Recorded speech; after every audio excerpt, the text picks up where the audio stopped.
Overhaul to the SAT could throw some students off. Juniors in Indiana are required to take the test.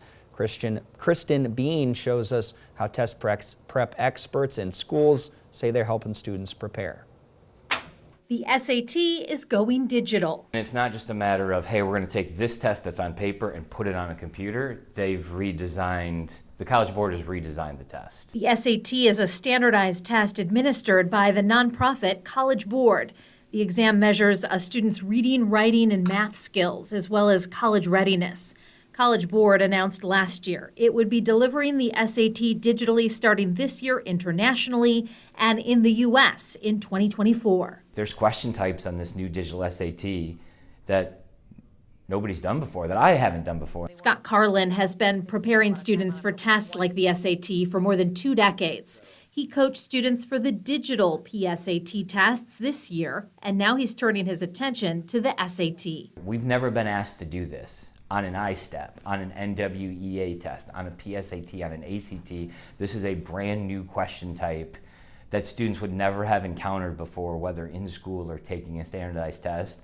And we have to have tools to be able to give kids a fighting chance to get those questions right. In Indiana and Michigan, the SAT is required. In my opinion, doing well in high school doesn't necessarily always equate to doing well in the SAT. Carlin says by the time high school juniors take the test, they already have learned the material.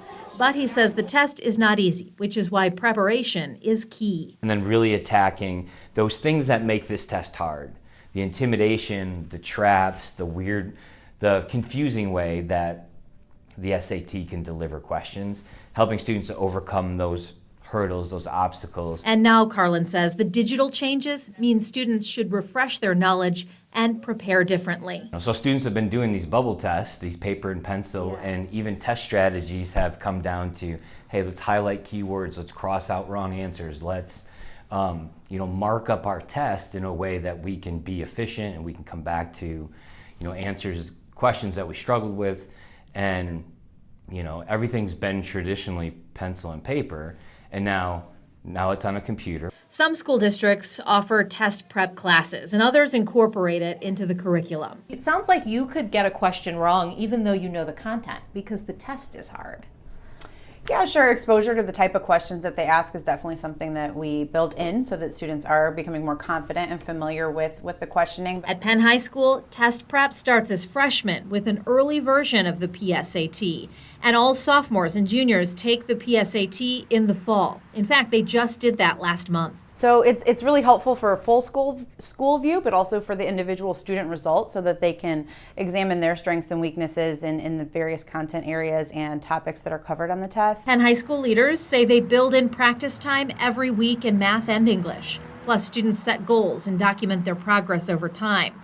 Last year, Penn High School had the highest percentage of students meet or exceed state benchmarks in the SAT in our area. Something that we try to share, market to our students and families is the SAT has benefits for students, whether that be, it could count as their graduation pathway, although there are other options that could count for that as well. It also could result in merit scholarships from everything trade schools, community colleges, four-year universities. So truthfully, a lot of different paths can benefit based on their results from the SAT. There's a lot riding on SAT scores for students and schools. And with the changes this year, most test prep experts say, don't procrastinate on preparation. What I would say to parents this week is, number one, most students start too late.